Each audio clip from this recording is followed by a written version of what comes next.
So, Barbara, if you'd like to start that'd be great. Thank you, Steve. Thank you very much. Good evening, everybody. My name is Barbara Rathmill. I don't work in the food industry. I've never worked in catering. I work with food teachers, and up to 2008, I was a practicing teacher in Stockport. I've taught for 32 years teaching food in school, and been involved in very varied activities. And in 2008, when I retired, I let a colleague of mine, Louise Davis, know that I'd retired.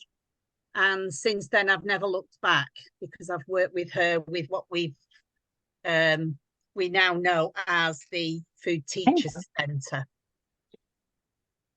So the Food Teachers Centre is a voluntary-led professional community, and we have a team of associates who are all expert food teachers, and we've been going now for 10 years, and we have just reached 9,000 members.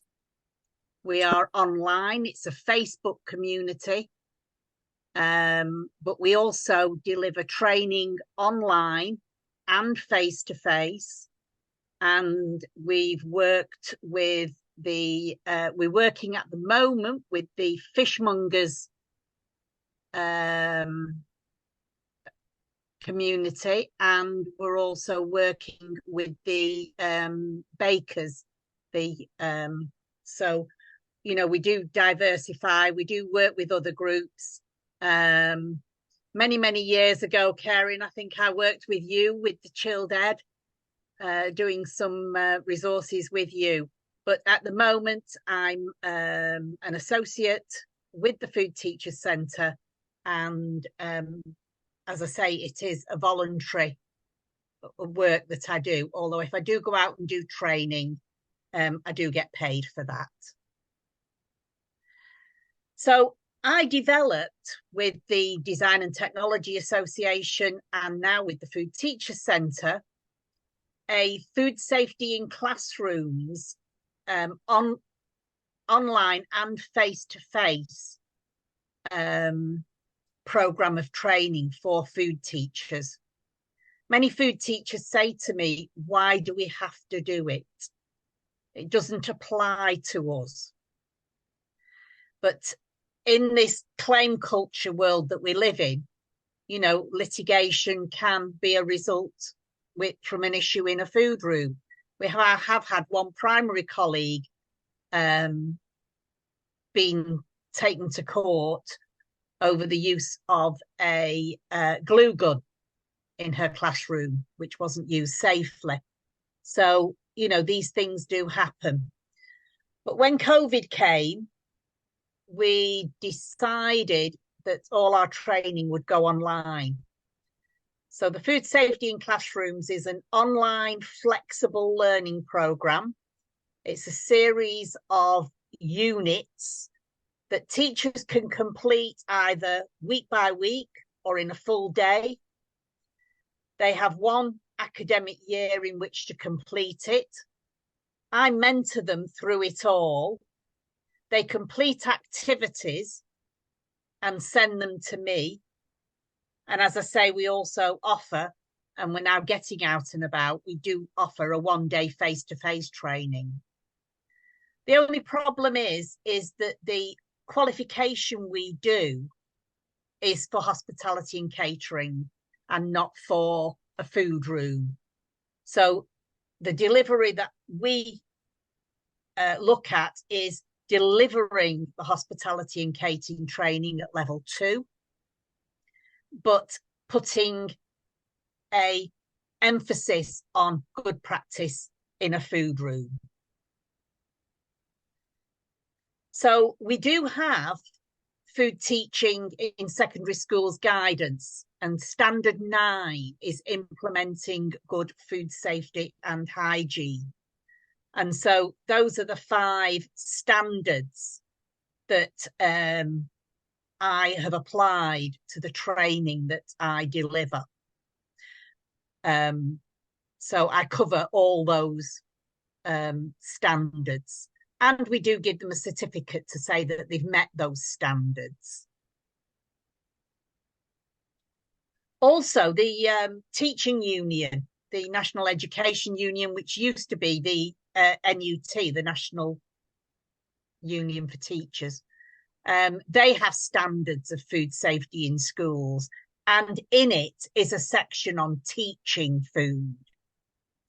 So we've got the backing, obviously, from the unions as well. So food safety in classrooms, the online since 2017 has been 575 plus. It goes up on a day-to-day basis. And around about 125 face-to-face events since 2020. Obviously, we had COVID. I've had several delegates who have repeated the course. I've had one lady who's actually done it 3 times. So that means I've been doing it for 9 years. And I also deliver to postgraduate students who are studying design and technology.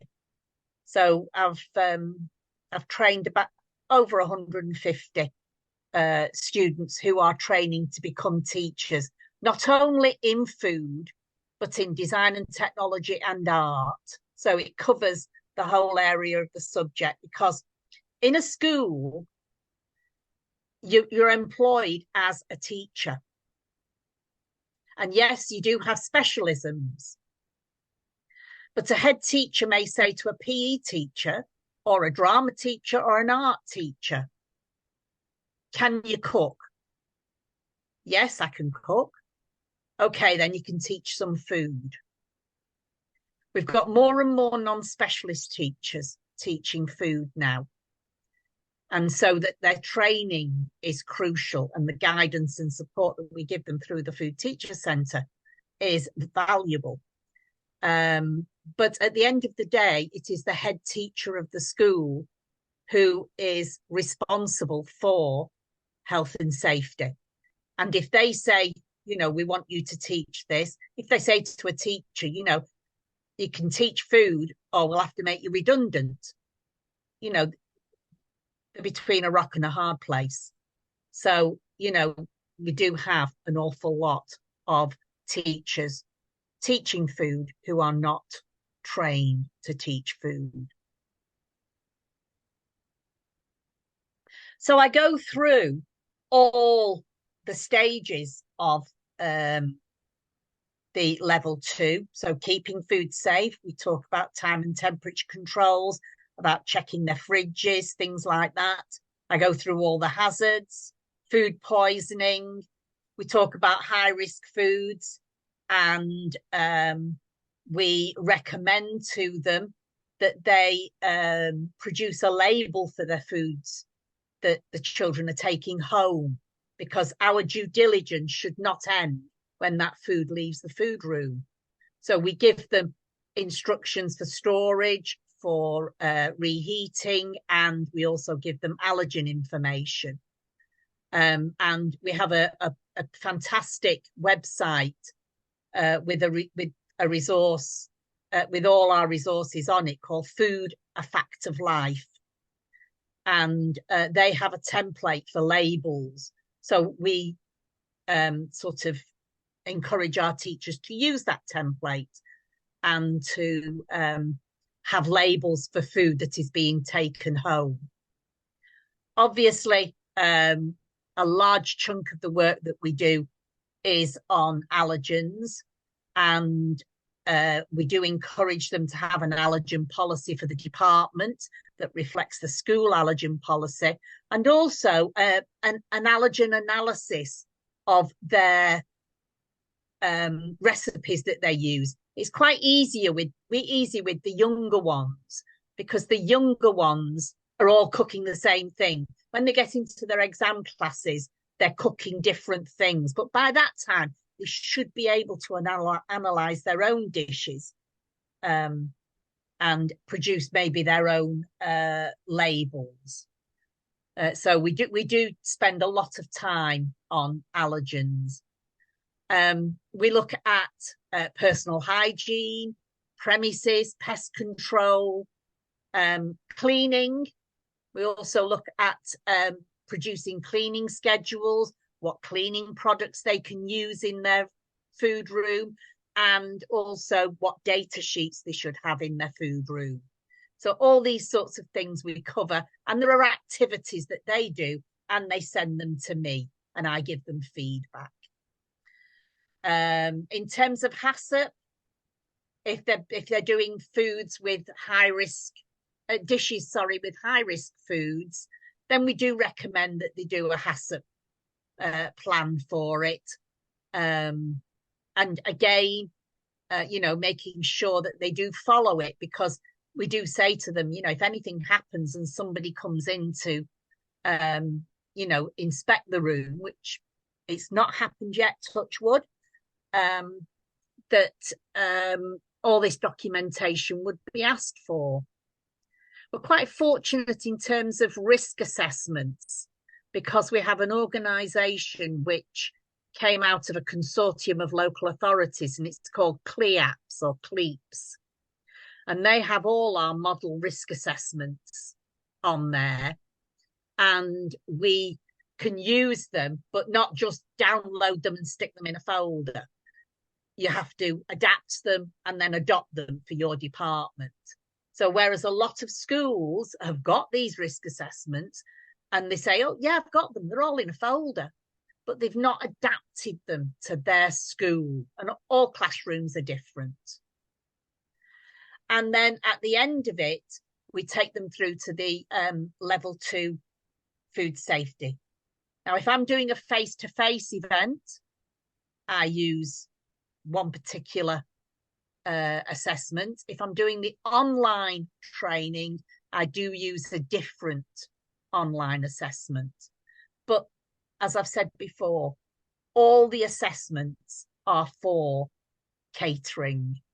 They're not for a classroom, which, it is a qualification, but it would be nice, maybe, I don't know, if we could develop something, but that's for the future. So these are some of the activities that we use. So a day in the life of, so we look at the day in the life of a shepherd's pie, from maybe the parents buying the ingredients and the children taking them in. So what do the parents do? Do they buy them in their lunch hour, stick them in the boot of the car? Does the carers or the parents go out to work early, leave the bag of ingredients at the front door near the radiator so that, little Mary doesn't forget it? All those sorts of things. The one thing we do have a real issue with in classrooms is cooling the food down quickly enough, because schools don't have blast chillers. Some schools are getting them. They are becoming more available to schools, but they're not commonplace. And teachers say to me, well, can't I just stick it in the fridge? No, you can't. And we have to go through all the compromise of temperature and what have you. So teachers do have ways in which they do try to cool down food as quickly as possible. There's an example there of a cleaning schedule, because, teachers are not cleaners, and the school should have cleaners that come in to clean the food room. But I know from my own experience that a cleaner will go and clean the girls' toilets. My room's next door to it, and they'll come in with the same cloth and mop and clean my food room, until I pointed out to them that that was not good practice, and that I needed my own mop and my own cloths. So, it is sort of negotiating with your site team. Schools are recommended, teachers are recommended to have their personal hygiene routines. so that children know what they need to do in terms of getting ready for practical work. And we were talking earlier before we started this, that nail varnish, false nails, false eyelashes, jewelry, all those sorts of things are a problem. And gone are the days where we say to teachers, well, if they've got jewelry, collect it and lock it up in your drawer. We can't do that anymore, because if something goes missing, we're liable for it. So we have to work round it. And there's now a number of schools who are allowing nail varnish, are allowing jewelry, which has repercussions for not only for food in terms of nail varnish, but if they're wearing jewelry in terms of PE, design and technology, all those sorts of things. So schools, we all need to work together. So that's it. That's what I do in terms of food safety. I cover the whole of the level 2 syllabus. I relate it to the classroom, but then when the teachers do their assessment at the end, they do a catering assessment. Okay. So I'm open for questions, and hopefully we'll be able to answer any questions or any Yeah. Thanks, Karen. Do you actually use something called an ATP swab? Adenosine triphosphate.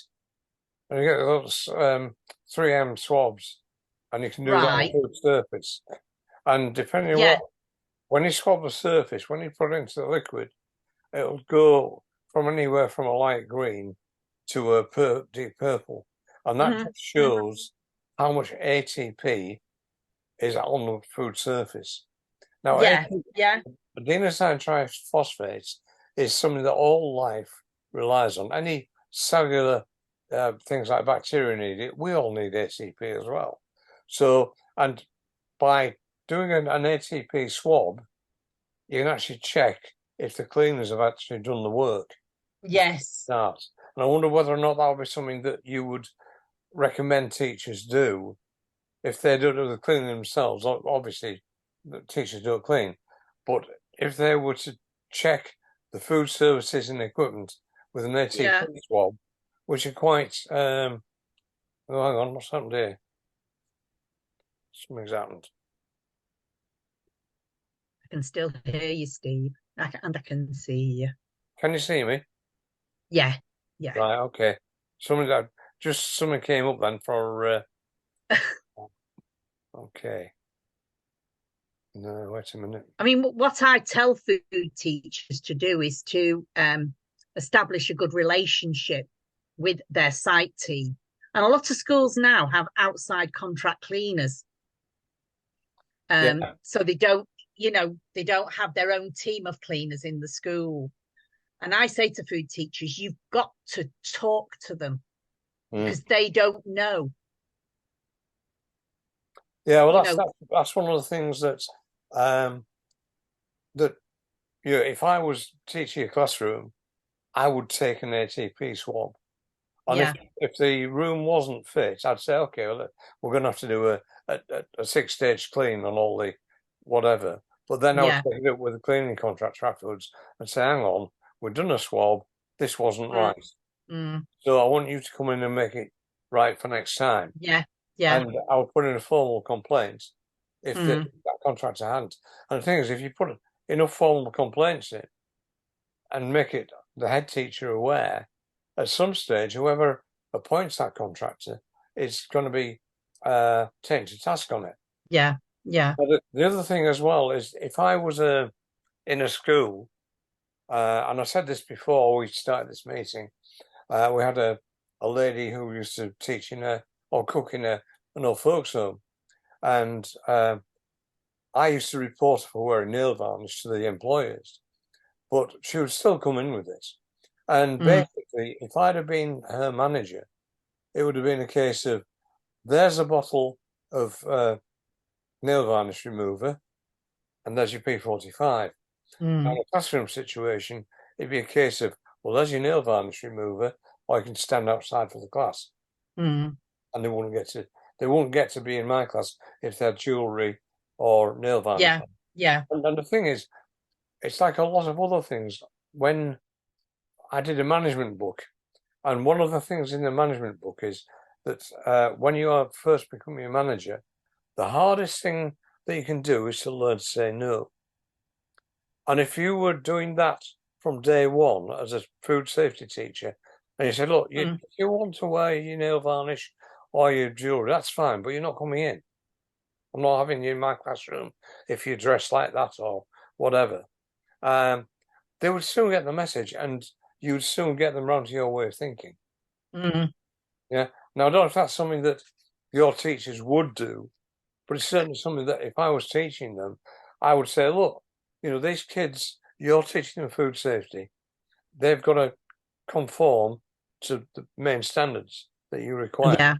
Yeah. If they're not just I mean, a lot of teachers do, but I think the non-specialists don't know what they should be doing. No, but what I'm saying is, that's where the grey area becomes. Yeah, what I'm saying is, if you're teaching these teachers, one of the things you might want to do is set up some form of, well, this is how you can deal with this, and maybe that's what we do. But make it part of the syllabus that, look, if you want to have these kids in your classroom, right, and unless the head teacher forces you to take them in anyway, then you must insist that they follow good hygiene. Yeah. Can I ask a question? Yes, David. A simple question. First of all, is it mainly focused on secondary school? No, I do offer it to primary schools as well, because the primary schools also have a set of standards like the secondary schools do. Right, okay. I'll talk to you about my daughter, who was feeding 120 children in the classrooms on Language Day, and they set up a French cafe with pain au chocolat, etc. Said the amount of time she had to spend on allergens information for the individual children, it was, I mean, she understands it because of she being my daughter, but she said it with the amount of work you have to do in schools. There's almost quite rightly, a paranoia about it with children. But the question I wanted to ask you was, without doing the detail of food safety, which we all know everywhere, it's always the same. There's always this detailed legislation and everything is. So what's the main tenet of teaching food and food safety? Is it to encourage children to be comfortable in making food? Yes, or is it to encourage them to be hygienic if they ever get a job in the food industry? Yeah, what the Department for Education say is that children should be able to take part in these activities, whatever activities they are, but be able to do it safely. So we should give them the tools to do it safely by teaching them how to do it safely, so that they can carry that on in life. Right. So I mean, I did food tech from year 7 to year 9. And I really liked it, and I really liked my teacher, so I continued to do. I did food tech GCSE year 10, year 11. And often people who do food tech, they just choose it as got to fill the column. There were four columns we had to fill, 4 specialist subjects that weren't compulsory, and most of the students that ever did food tech was like, right, fill a box. This will be easy. This will be straightforward. I'll get it done. I'll get at least a C. But I really liked it, and I'm quite academic, and I got an A star. And in fact, there was a lady who she retired the year when I was finishing. So she retired shortly after I finished, and I was her first and only A star from her whole career at my school for GCSE. And if it wasn't for food tech GCSE, I wouldn't go down the route of catering for 4.5 years. I wouldn't have then done my degree got a job in EH. So yeah, no, it's really good. It's really good. But it isn't an easy subject. No. It isn't an easy subject, and that's a misconception. You know, when you look at, it's not just hospitality and catering, it's all the food product development, nutrition, dietetics. Oh yeah, we had to choose one food item and then just keep on improving on it and improving on it. And I chose chocolate eclairs, and by the end, I made my own orange curd, and I had like zigzags and white chocolate and all sorts. Oh, it was lovely. It was absolutely lovely. Yeah, going back to David's question about how and why you teach them. I once, when I was in the NHS, I had to teach some night staff who were on a maternity ward about food safety because they required it. And we got them in as a special lot, you know. And I could see for the first thing I had to do was these were all nurses and whatever. And the first thing that came back to me said, well, all we do is heat bottles up on the night. You know, what we don't really cook any food or whatever. And I'm I sat there thinking on my feet, well, how the hell am I going to get them interested? So I did two things. One was, instead of talking about germs and bacteria and whatever, I actually gave them the full, even on the level 2 course, I gave them the full bacterial names with the serotypes and the phage types. So it would be something like Salmonella enteritidis phage type 4. And that seemed to grab their attention. Sorry, I'm just having to put my cable back in. I've got my low battery sign up. But the other thing that I did, I turned around and said, look, you might only be doing milk bottles on a night, but I'll guarantee you one thing. If you take on board what I say and take it to your home kitchen when you're preparing food for your friends and your family, you will never, ever give them food poisoning. And because I'd upped the level of the training in their eyes, and because I'd told them that this was as much for them at home as it was for them in the job they did, I actually got the attention that I needed to deliver the course properly.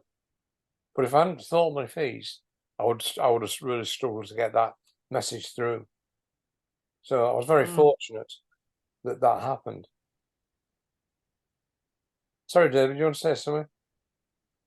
Barbara, there's two people on this call who I know of, which is yourself and Karen Goodman from Chilled Food Association. And I know you've done an awful lot of work in schools over the years. I mean, I've taught in schools occasionally, but I'm just wondering whether you have resources that work for 14, 15-year-olds that would perfectly well work for adults as well, whether you're prepared to share. The ones I wrote are all on the Chilled Ed website. Oh, are they? That's where they might be a bit out of date. I think I wrote them around about 2009, 10, something like that. I know that the CFA has great resources for schools. Yes. It's like the infamous bacteria top trumps, of course. I know Karen's listening in, but the top trumps are an absolute hit. So I think there are some the beauty about looking at schools' resources is they're well thought through educationally. They're not just crazy ideas like the ones that I bandy around. They're actually thought through educationally. And I'm going to go and look at those to see which ones are released and available, because I think they bring you back to earth as a trainer, that you're not just entertaining people or making interesting points. Hi, Karen. You're actually there to educate. Educationally with sound principles, especially now in schools, you have to have all the principles lined up with your lesson plans, etc. So I think it's good practice that we as trainers out on our own somewhere look at these formulated lesson plans and exercises and start to see whether they can't influence us to be even better trainers. Keep all our crazy ideas, but let's also, I'd love to see some of that stuff. So I'm starting to look, and that's why I was interested to join this call tonight. Karen and I wrote those in the days when Louise Davis, who founded the Food Teachers Centre, she was at the Design and Technology Association. Well, I'm still keen to get along to one of your sessions. Oh, well. I'm so busy at the moment, but I would like to get along to one. Just to, I've got one in Newbury on Thursday. Oh gosh. With 14 teachers and technicians. Fantastic. And I've also just been invited over to the Netherlands to the British School over there to train there, to update their teachers on their food safety qualifications. So how many, sorry if I'm having an interview. How many percentage of food teachers are you reaching? I'm not being, you know me, I'm not being cheeky. I'm just saying 4, 3, 4, 500. But are you scratching? No. So you're getting a good inroads? Yeah. I mean, at the moment in the group, I've got that have just signed up since September. I've got 20. So that's in a month and a half, 2 months. Yeah, month and a half. Teachers realise when they get back to school in September that their food safety, I know it's not a legal requirement to renew it every 3 years. It's a recommendation. But, they realise over the summer holidays. And some of them, yes, they just go and do an online level 2 award. So, but what I do with them is I get all their documentation in place. I give them the wherewithal to put all the documentation in place. So, we will go through an allergen policy and what should be in an allergen policy. And then I give them a sample. I'm one of these, I'm hopeless with a blank sheet of paper. If somebody gives me something and they say, adapt that and then you can adopt it for your department, I'm feel more comfortable. So that's what we do. They don't have to use it, but that the adapt and adopt came from the years I worked with the Design and Technology Association, because all their health and safety, that's what they say, adapt something and adopt it. Yeah. I mean, one of the things you mentioned about the 3 years and all the rest. Now, for those of you who are familiar with the Highfield site, they don't recommend a 3 years. What they recommend is continuous professional development.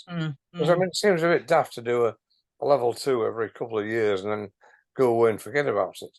But if they're joining something like, say, tonight's webinar, that's maybe a half hour's session on food safety. Or if it's an hour, a longer one, like an hour, then that's what they'll get.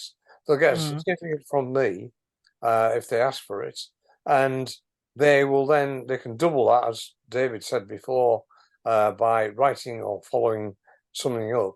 But by doing that, they're actually reinforcing the learning that goes in, and they may be learning different things. I mean, we've done various courses recently. We've done some on foodborne parasites. We've done some on artificial intelligence in food safety. We've done some on, we did a couple of sessions earlier this year on food auditing, which, I know from the feedback I've received went down extremely well. And so it's not just the basic bacteriology or whatever, it's doing things that are maybe taking a subject and then digging down and looking it into more detail. And I think that's the value of sessions like this. And there are loads of different food safety webinars around, but I think that's why these are useful to people. It's why I've been doing them for the last 2 years since I retired, because I've still got an interest in food safety, even though I'm not doing it commercially anymore. The other thing I wanted to mention as well, was with schools being very concerned with allergens and all the rest of it. Do you cover the things that can cause things like anaphylaxis? For example, tomatoes, lemons, which are on the 14 that we've got. Do you cover all those? Yes, yeah. How many do you cover? I actually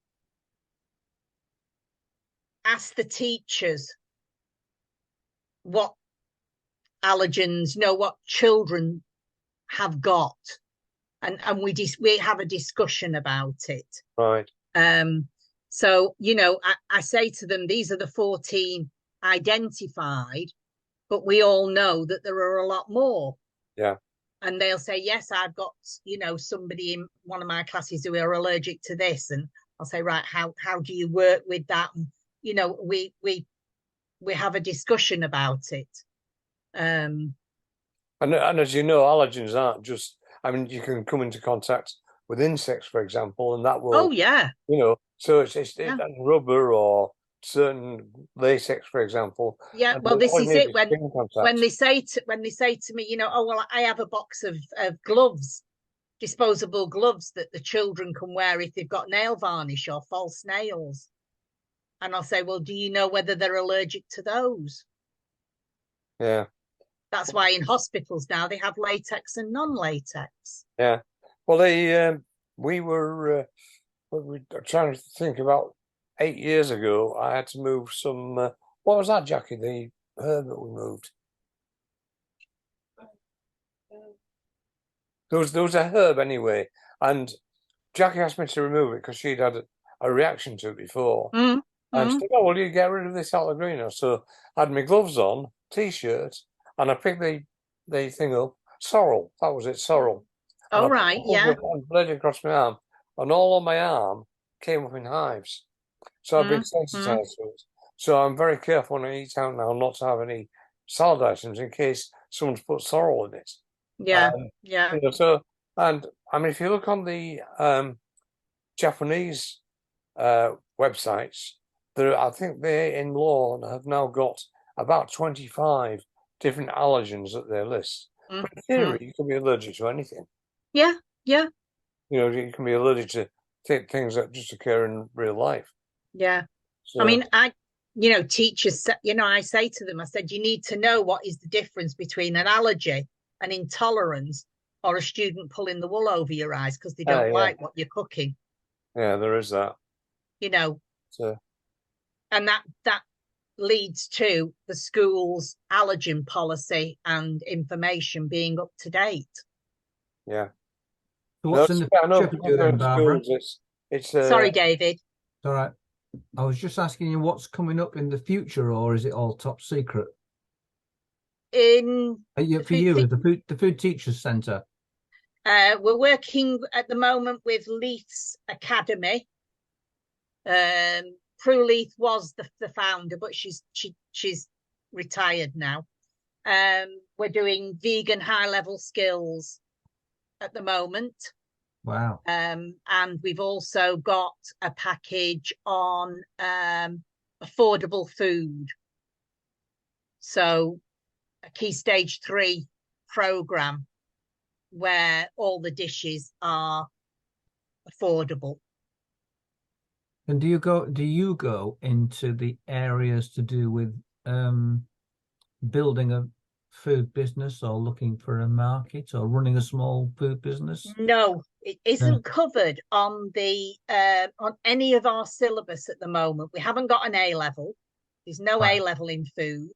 There is a level 3 with Leith's Academy, and there is a level 3 with the Welsh Exam Board.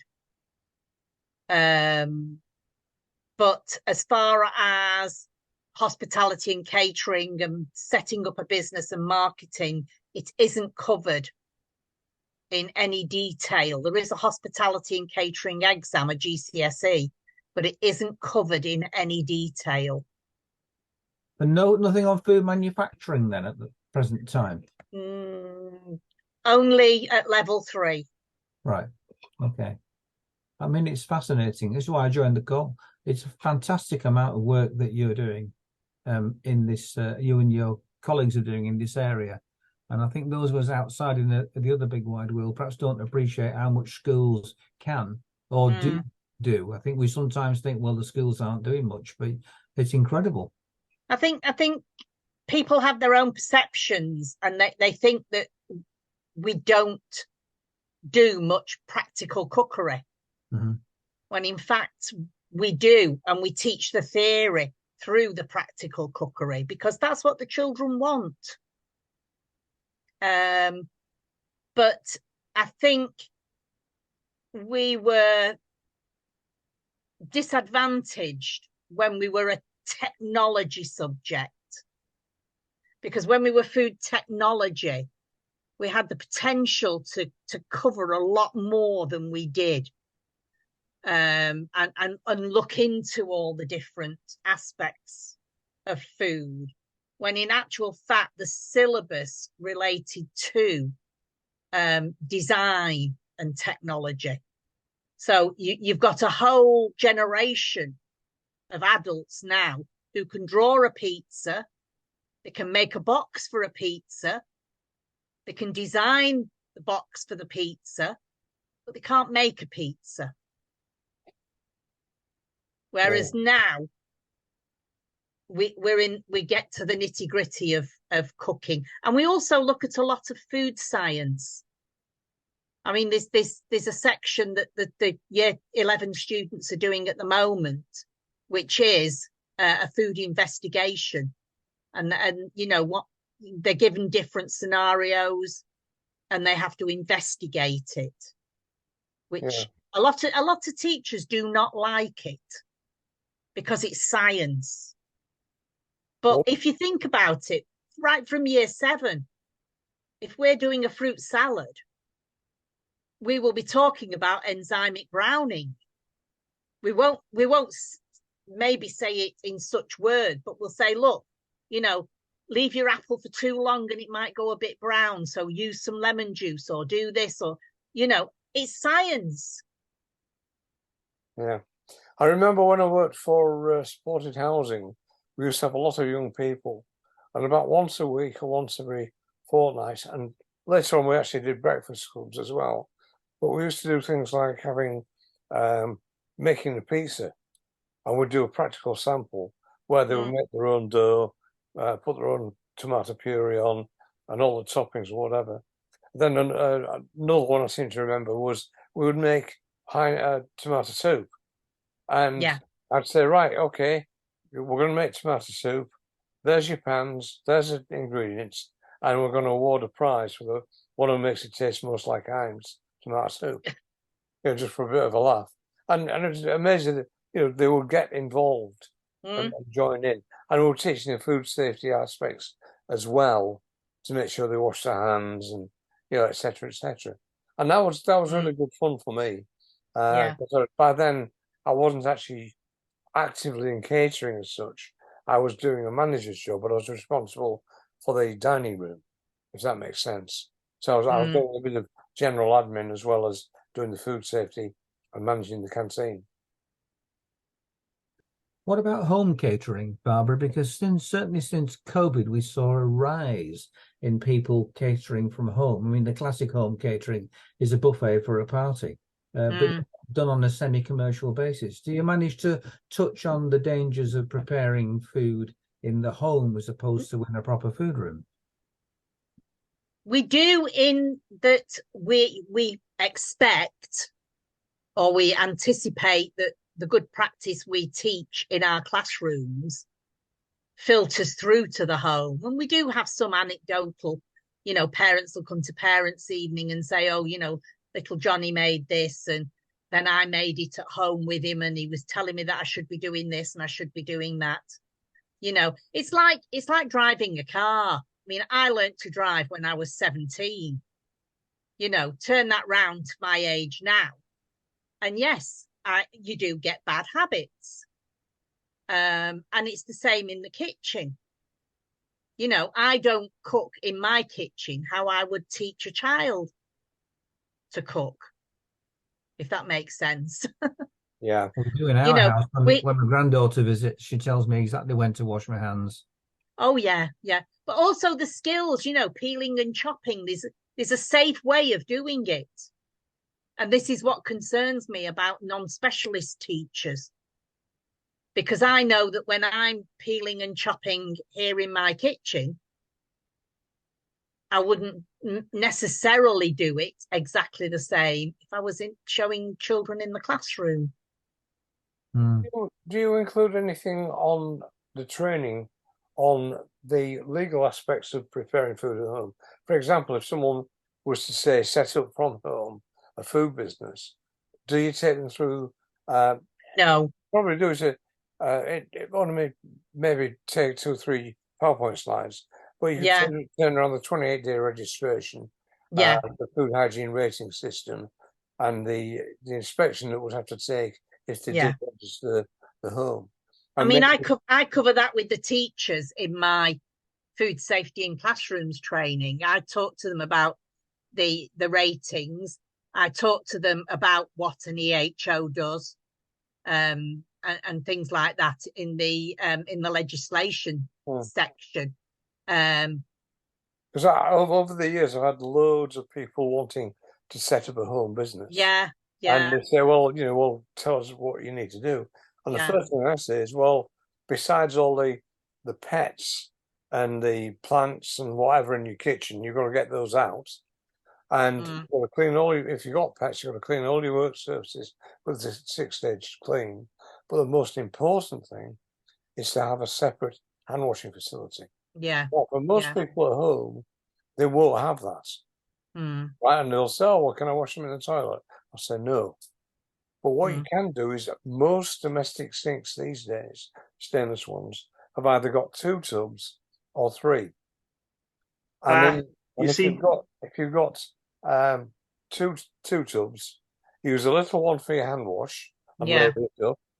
The big one for washing veg and preparing and washing up.